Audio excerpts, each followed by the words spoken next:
imagine waking up tomorrow morning, you just walk into your kitchen to make coffee. Right, just a totally normal day. Yeah, totally normal. But then you notice this strange, I don't know, flickering on the wall, a literal glitch in your kitchen. Okay, that is definitely unsettling. Right. So you take a hammer, you peel back the drywall, and instead of pipes and insulation, you don't find the physical guts of a house. What do you find? You find glowing, cascading streams of digital code just pouring down the wall. Like straight out of the Matrix. Exactly. Now, for most of us, that is just the plot of a late 90s cyberpunk movie. But according to some of the smartest theoretical physicists, Silicon Valley billionaires and philosophers alive today, that scenario isn't just science fiction. No, it really isn't. They argue it is actually statistical probability. Which is wild. Yeah. Welcome back to the deep dive, by the way. Today, we are pulling you, the incredibly curious listener, right into the metaphysical deep end. We are taking on the simulation hypothesis today. We are. And it is entirely mainstream now, right? Oh, absolutely. You have these incredibly influential public figures casually stating that the odds we are in base reality, meaning a physical universe composed of actual tangible matter, are like 1 in billions. 1 in billions. Yeah. They argue that our memories, the stars we observe, and, even the device you're using to listen to this deep dive right now are almost certainly just a sophisticated computational model. Running on some hard drive in a higher universe somewhere. Exactly. Running on a server. Yeah. But look, we aren't just going to marvel at how trippy that is or do back-of-the-napkin math about how many gigabytes the universe requires. No, we are going to actually dismantle it. Yes. We're going to put this incredibly popular theory under the microscope using the specific philosophical tools we've been building in our recent deep dives. Specifically, internalism, ethics, and the real nature of consciousness. Which is so necessary because the simulation hypothesis usually gets a total free pass in pop culture. It really does. People just throw it around at parties. Right. It is treated as this fun, untouchable thought experiment. But when you actually dissect the foundational paper that launched this whole modern frenzy... You mean Nick Bostrom's paper? Yeah, his 2003 paper, The Simulation Argument. When you dig into it, you find that its mathematical elegance is built on a massive mountain of unproven and honestly highly controversial metaphysical assumptions. It smuggles in this huge theory about how minds work without ever really announcing it. Exactly. Okay, well, let's start right there with Bostrom's paper. Because I hear people say we live in a matrix all the time, but they rarely know the actual logic behind the claim. Right. It's not just a stoner thought experiment. No, Bostrom didn't just point at a video game and say, hey, what if we're in one? He presented a very specific logical trap. He presented what is known in philosophy as a trilemma. A trilemma, so 3 options. Right. He argued that when you look at the trajectory of human technological development, at least one of 3 propositions absolutely must be true. Okay, let's break these down. What is Proposition 1? Proposition 1 states that human-like civilizations almost always go extinct before reaching a post-human stage of technological maturity. Okay, so this is essentially the great filter argument. Basically, yes. Like, we blow ourselves up with nuclear weapons, or we engineer a super virus, or, I don't know, an asteroid takes us out before we ever get the chance to invent universe-sized computers. Yeah, it's definitely pessimistic. But honestly, looking at the news lately, it doesn't feel like a stretch. It is highly plausible, unfortunately. Now, Proposition 2 assumes we survive all of that. Okay, so we make it. We make it. Proposition 2 states that if a civilization does reach that post-human stage, meaning they have practically infinite computing power, they almost never run large numbers of what Bostrom calls ancestor simulations. Wait, I want to make sure I really understand ancestor simulation. We aren't talking about, like, a rough, pixelated model of the Roman Empire for a high school history class, right?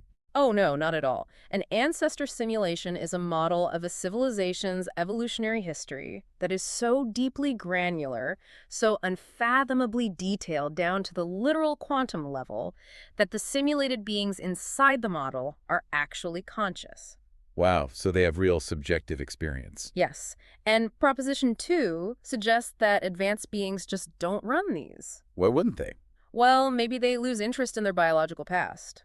Or maybe it's too resource-intensive, or they just spend all their time building Dyson spheres instead. Okay, so if Proposition 1 is false, meaning we don't go extinct, Oh, right. and Proposition 2 is false, meaning we actually do want to run these conscious simulations. That leads directly to the trap. Proposition 3. Here we go. If 1 and 2 are false, then Proposition 3 must be true.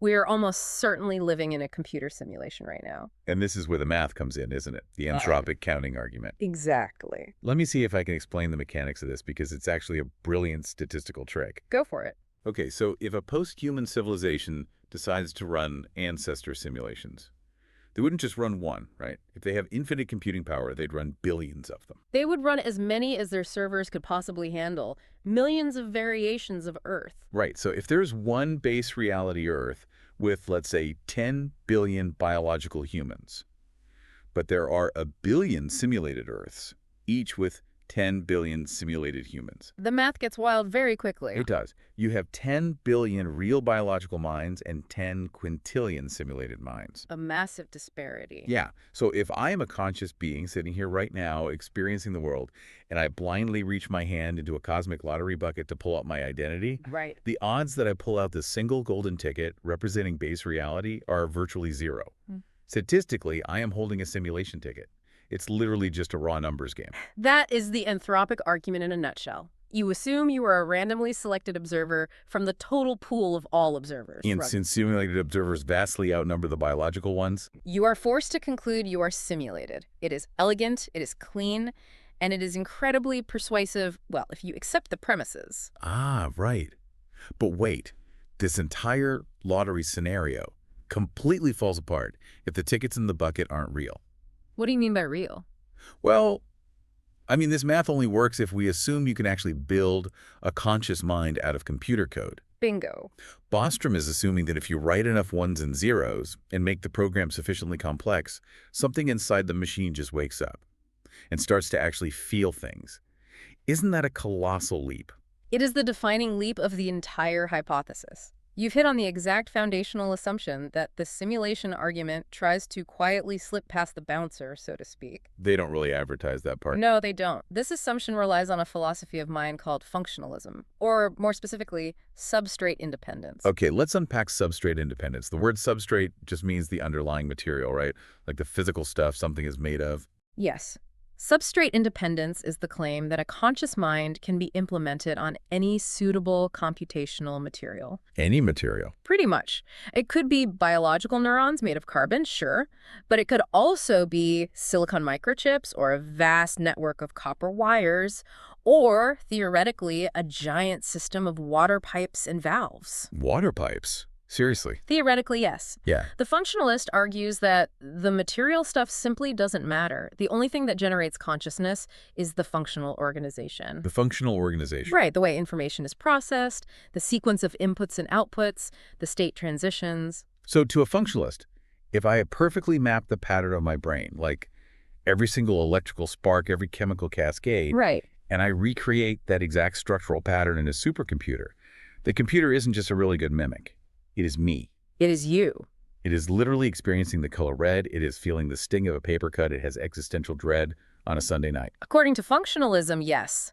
The pattern is the consciousness. And this is completely mandatory for Bostrom's argument. Because if they aren't conscious, then what are they? Without substrate independence, those advanced post-human computers might generate highly complex behavior, right? Incredibly detailed visual renderings, perfect historical data, but they would not contain subjects. There would be no internal lived experience. Exactly. It would just be a movie playing to an empty theater. And if the theater's empty, there are no simulated observers. None at all. And if there are no simulated observers, there's nobody to put in that cosmic lottery bucket. The math completely collapses. It evaporates entirely. Wow. So how do we challenge this? Because I have to admit, when I look at the latest AI models writing poetry or holding really convincing conversations, it's very easy to fall into the trap of thinking, give this software 1,000 years and a bigger hard drive, and it will definitely wake up. Oh, yeah, that intuition is incredibly strong right now. But to dismantle it, we need to bring in the internalist critique. Right, the stuff we covered in our previous deep dives. Exactly. Specifically the concept of the co-birth of form and content. Form and content. Right. Let's look at what a computer actually is, mechanically. At its absolute core, what is a computer doing? It's processing code. It's flipping microscopic switches, ones and zeros. It's just following rules. It is processing pure formal structure. It manipulates syntax. A formal description, like a line of code, an equation, or a structural map, is by definition an abstraction. Okay, abstraction is a big word here. Let's slow down. When we create a formal structure, we are abstracting away from the actual content of a thing to look only at its relations and its rules. I think I need an analogy here to really grasp form versus content. Is it like sheet music? Oh, that's a great path. Walk me through it. So the formal structure is the sheet music on the page. It has Right. all the rules, the notes, the timing, the relations between the different instruments. It perfectly describes the song mathematically. Right. But the content is the actual physical sound waves hitting my eardrums when the orchestra plays it. The lived experience of the music. That is a brilliant analogy. The sheet music is the pure form. The sound is the disclosed content. Okay, I'm tracking. Now ask yourself, if you pile up a million pages of sheet music and you arrange them in incredibly complex mathematical patterns, does it eventually start making a sound on its own? No, no, it's just a heavier pile of paper. Exactly. It doesn't matter how complex the arrangement is. It lacks the medium to vibrate the air. The internalist critique applies that exact same logic to consciousness. Form and content are distinguishable by abstraction, but they are not separable in reality. So you can't just separate the sheet music from the sound and expect the music to still be there. Right. You cannot just pile up pure formal structure code, syntax, state transitions, and expect disclosed content to magically emerge from the math. And by disclosed content, you mean feeling. Yes. Disclosed content is lived experience. Yeah. It is the feeling of what it is like to be a subject. Piling up formal code does not somehow cross the boundary into lived disclosure, no matter how fast the processor is. I'm going to play devil's advocate here, because I know exactly what the tech industry says to this. Bring it on. They say, look in the mirror. You are a biological machine. Your brain is a wet computer made of meat. The wetware argument. Yeah. It processes electrical and chemical signals. Mm. It's just carbon-based information processing. So if carbon can process information and generate a conscious mind, why are you being so prejudiced against silicon? Why can't silicon do the exact same thing? It is the most common counter-argument, you're right, but it completely misunderstands the internalist position. How so? Internalism is not arguing that carbon is magical and silicon is cursed. This is not a debate about biological materials versus synthetic materials. It's not. No, the fatal flaw in their argument is actually in the phrase information processing. Wait, but isn't that what the brain does? When we say a brain processes information, we are already using an abstraction. Oh, I see where you're going. We are looking at a living, breathing, experiencing organism, a biological reality with actual disclosed content, and we are conceptually abstracting its physical dynamics into a formal model called information processing. So information processing is just the map we drew to understand the brain. Exactly. It is an incredibly useful map for neuroscientists to use. But the tech industry takes that abstracted map, recreates the map in silicon, and then wonders why the silicon doesn't wake up. They have confused the map for the territory. Exactly. Oh, I get it. It's like running a simulation of a hurricane on a supercomputer. That's a classic example. Yeah. You can have the most flawless atom-by-atom digital simulation of a Category 5 hurricane running on a server at MIT. Yeah. The math is perfect. The fluid dynamics are perfectly mapped. But nobody expects the server room to actually get wet. Right. The computer won't blow away. Because the simulation perfectly reproduces the formal relations of the hurricane, but it completely lacks the physical content of water and wind. It is simulating the form, not implementing the reality. So if we apply the hurricane to the brain, a computer simulating a human brain perfectly reproduces the formal state transitions of neurons. But we have absolutely no reason to assume it reproduces the actual manifestation of consciousness. None whatsoever. The wetness of the hurricane is like the subjective experience of the mind.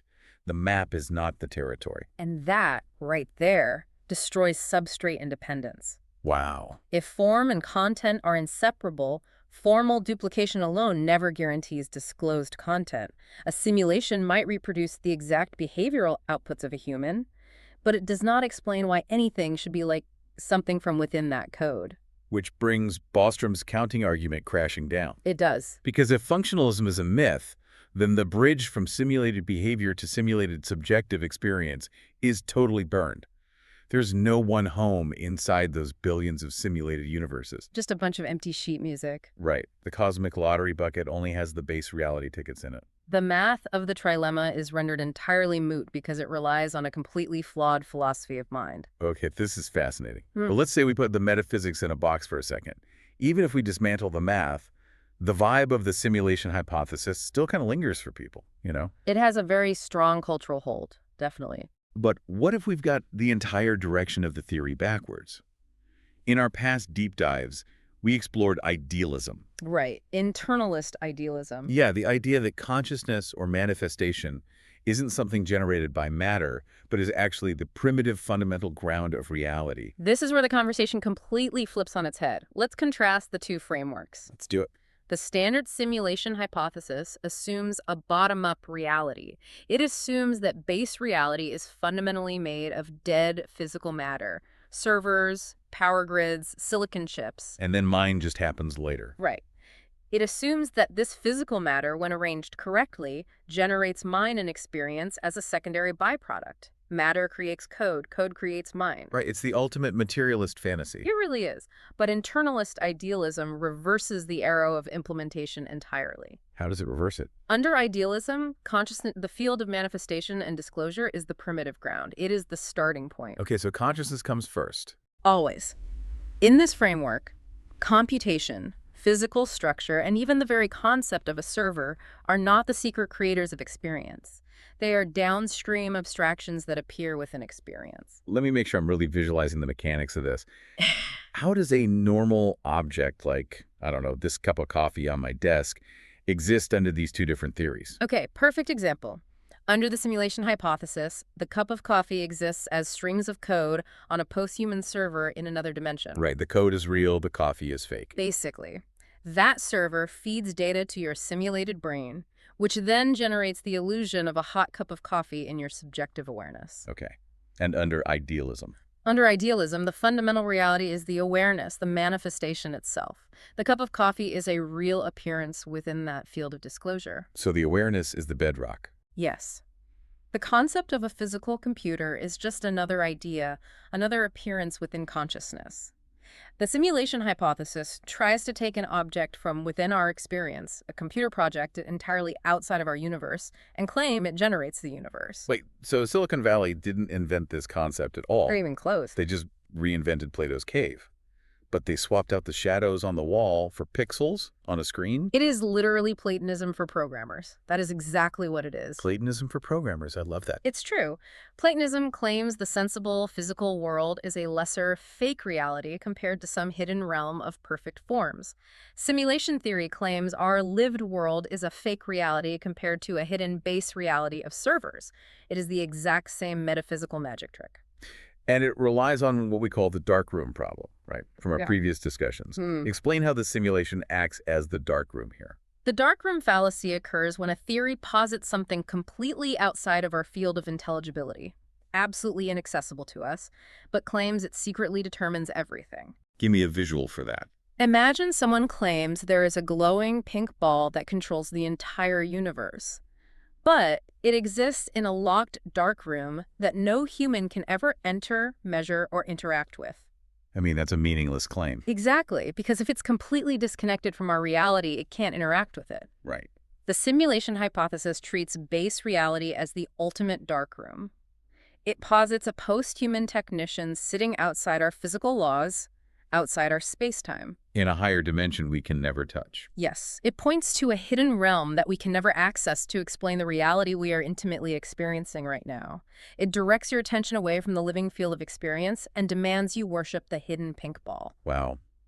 If the dark room makes a difference, it has to be connected to our reality. And if it's connected, it's not totally external. Exactly. So if idealism is true, we can actually validate the feeling that the simulation hypothesis taps into without buying into the sci-fi literalism. What do you mean by the feeling? Well, the universe feels structured. It feels mind-dependent. It feels deeply mathematical. People sense that, and simulation theory gives them an easy answer. But it doesn't feel that way because an alien teenager forgot to turn off their Xbox.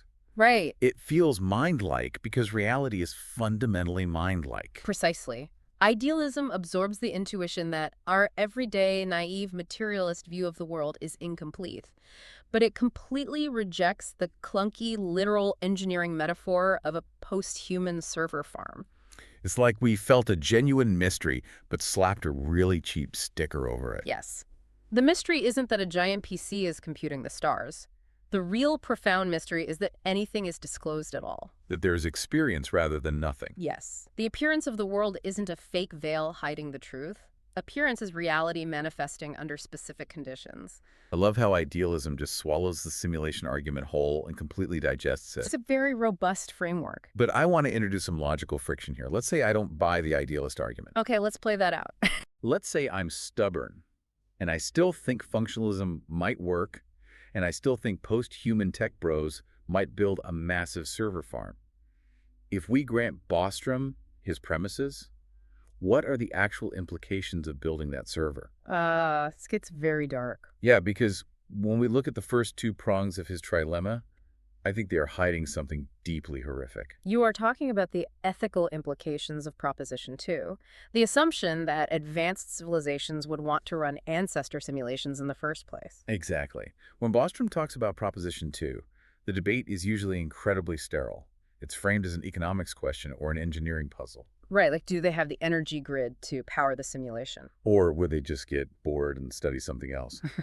But if we bring back our core internalist ethics, specifically the concept of the terminal disclosure of suffering, running an ancestor simulation becomes an act of unimaginable evil. It really does. Let's ground the listener in that ethical framework real quick. Traditional moral philosophies like utilitarianism or deontology often treat suffering as an abstract negative value. Like a math problem. Yes. They say suffering is bad because it subtracts from overall happiness, or suffering is bad because it violates a moral law. It treats pain like a minus sign on a ledger. But internalism says it's totally backwards. Right. Internalism argues that moral theories only exist in the first place because suffering is already inherently internally aversive. It hurts. It hurts. Suffering is not a neutral physical state that we later intellectually decide to label as bad. Suffering is a field of experience that actively objects to itself.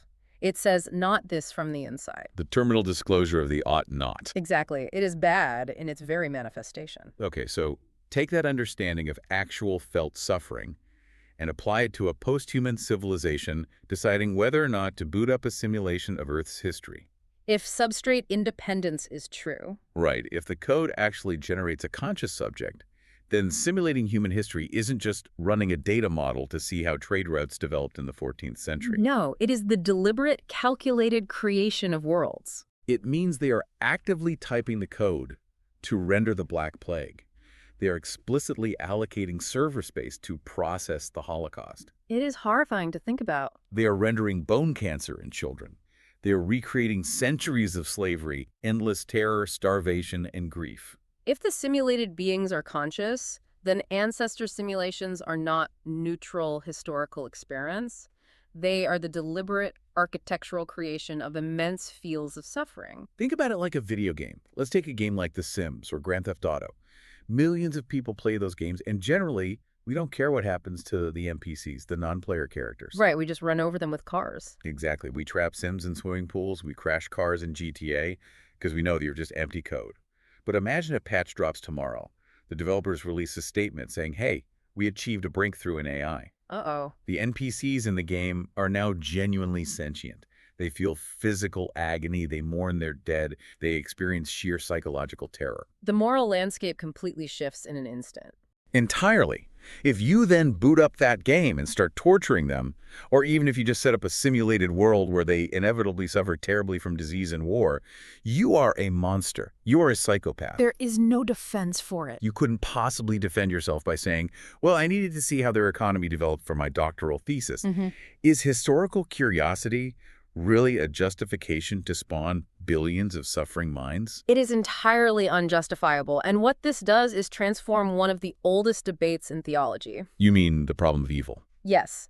For centuries, philosophers have wrestled with theodicy, the attempt to justify how a perfectly good, all-powerful God could allow evil and suffering to exist in the world. Right. The simulation hypothesis replaces God with a programmer, turning theodicy into technodicy. Technodicy. Wow. That is a terrifying word. It really is. If a post-human civilization runs these simulations, they are not divine beings in the theological sense. They are finite demiurges. Demiurges, like flawed creators. Exactly. They are technicians who have forcefully taken on the creator role relative to us. And their immense technological power does not grant them moral superiority. It gives them massive moral exposure. Because they built the torture chamber. Yes. If they knowingly create a world drenched in suffering, they inherit the ethical weight of the wounds they have engineered. They can't just wipe their hands and say, relax, it's just a simulation. They absolutely cannot because, and this is a crucial philosophical distinction, valence is not indexed to the creator's preferred ontology. Okay, pause. Valence is not indexed to ontology. That sounds incredibly dense. Ground that for me. What does that actually mean?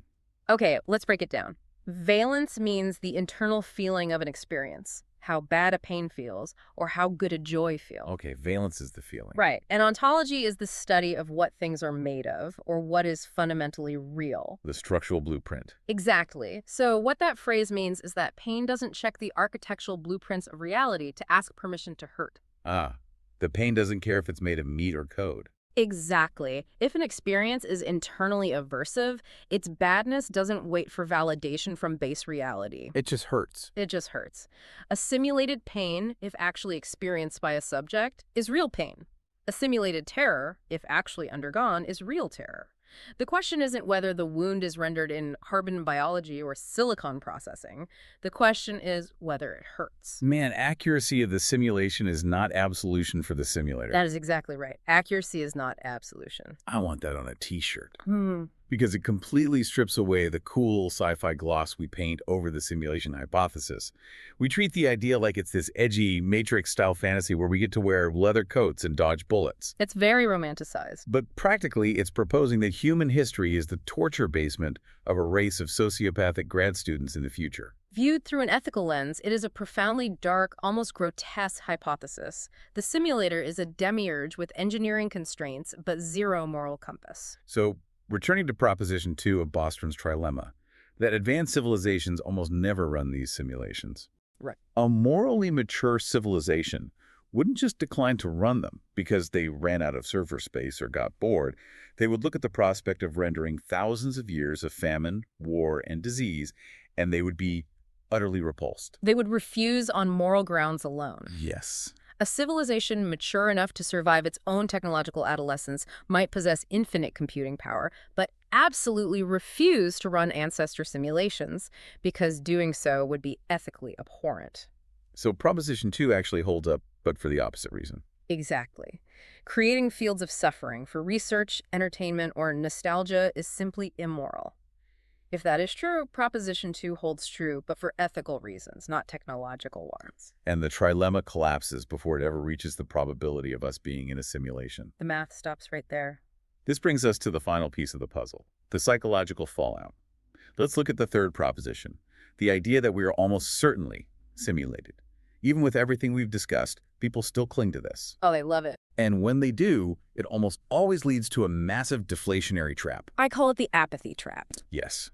You hear it at parties, on other deep dives, all over the internet. People say, hey man, if we're in a simulation, nothing matters. My job is fake, my bank account is fake, climate change is just a glitch in the code, life is just a video game. It breeds this detached, cynical apathy where people just tap out of reality. How does internalism attack that deflationary mindset? Because it feels so pervasive. Internalism exposes that apathy as a massive category error. It reveals that people are confusing implementation depth with meaning depth. Okay, implementation depth versus meaning depth. Explain the difference. Let's assume, purely for the sake of the argument, that we are in a simulation. Let's grant them the post-human server implementing our reality. Okay, I'm playing along. Implementation depth is the causal chain of how things are mechanically running. It's the physical substrate, the wires, the code, the electricity. The plumbing underneath it all. Exactly. Meaning depth, on the other hand, is the reality of the disclosure itself, the actual live experience happening right now. Okay, map that onto my daily life. Let's make it concrete. Sure. Reality, for you as a conscious subject, is not first known as a substrate.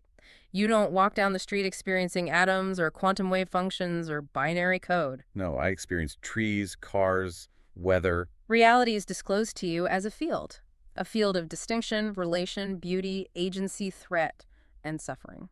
So what happens if that field is simulated? If the world is simulated, then simulation is simply the mechanism of how reality happens to be running.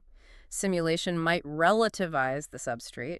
It might mean our atoms are technically code, but it does not erase the disclosure. So if I bite into an apple and it tastes crisp and sweet, or God forbid if my dog dies and that heartbreak physically crushes my chest. Those distinctions are functioning perfectly within the field of your experience. The heartbreak isn't fake just because it's running on a server. The grief is happening. The grief is real. The distinctions are entirely real. The valence is real. The simulated apple nourishes the simulated body. The grief shatters the simulated heart. As we established earlier, the code implements the song, but the code is not the song as heard. Beautifully put. A perfect architectural map of the implementation does not invalidate the field of experience. The code is not the song as heard. The server might be carrying the weight of the world, but the server isn't living the world. Exactly. The pain is intensely real to the person feeling it, regardless of the hardware hidden behind the curtain. We must not mistake externality for ultimacy. That's a great phrase. Say more about that. Just because the server sits outside our universe in some external base reality does not make it the ultimate arbiter of meaning. The base reality explains the implementation. It does not replace the disclosure. Right. If you are grieving the loss of a loved one, the post-human technician looking at your code on a monitor does not feel your grief. Only you do. Therefore, the absolute reality of that grief is located entirely with you, not with the server. That is the ultimate anti-deflation argument. It basically says to the cynical tech bro, even if you are right about the hardware, you are dead wrong about the meaning. That's it, exactly. Even if this entire universe is a simulation, you do not get to use that as a get-out-of-jail-free card for morality. You don't get to shrug your shoulders and say nothing matters. Because the suffering around you, whether it's rendered in carbon or silicon, still contains that internal demand. It still requires a response. Precisely. The deflationary use of the simulation hypothesis is fundamentally a psychological defense mechanism. It is an attempt to use speculative metaphysics to escape ethical responsibility. It's an escape hatch. Yes, it uses a theoretical implementation story to demote the importance of lived reality. Internalism simply refuses to let you do that. Man, we have covered massive ground today. We took Bostrom's famous trilemma, this incredibly elegant anthropic counting argument that seems so bulletproof, and we systematically dismantled it. Piece by piece. We found that it rests entirely on functionalism, assuming that just piling up complex code eventually generates a conscious subject. We challenged that with the co-birth of form and content, showing that you can't get the sound of the orchestra just by piling up sheet music. We then flipped the entire paradigm using idealism. Right. If manifestation is fundamental, then computation is just a downstream concept. The simulation theory is just a modern version of Plato's cave, projecting a hidden, inaccessible dark room to explain the reality that is right in front of us. And then we looked at the sheer horror of technocracy. Oh, that was heavy. If they actually run these ancestor simulations, knowing the simulated beings will suffer through centuries of war and disease, the creators are morally bankrupt demiurges. A mature civilization would refuse to run them. And finally, we showed that even if we are simulated, then nothing matters. Apathy is a complete logical fallacy. Implementation depth is not meaning depth. The apple is still crisp, the pain is still real. The internalist perspective doesn't necessarily forbid the universe from having a computational structure, but it absolutely shatters the deflationary use of the simulation hypothesis. It demands that we remain anchored in the field of lived experience. As you go back out into your day, I want to leave you with a final thought to chew on. The next time you are at a party or listening to an interview with a tech CEO, and they confidently declare that it's all just a simulation, I want you to ask yourself a simple question. Who benefits from that idea? That's the real question. If treating the world as a video game makes us numb to real suffering, to real poverty, to the actual environmental degradation happening around us, are we just using a sci-fi fantasy as a convenient excuse? It's very possible. Are we obsessed with the idea of a hidden computer? Because we are terrified of the profound, undeniable responsibility of the flesh and blood life that is happening right in front of us. When we look up at the night sky, we don't need to know if the stars are made of burning plasma or glowing code to know that our presence beneath them matters. It matters right here, right now. Yeah. The weight of reality isn't found in the physics, and it isn't found in the server room. The weight of reality is found in the undeniable fact that we are here, navigating the beauty and the suffering of it together. The telescope might turn out to be a monitor, but the awe is real. Thanks for taking the deep dive with us.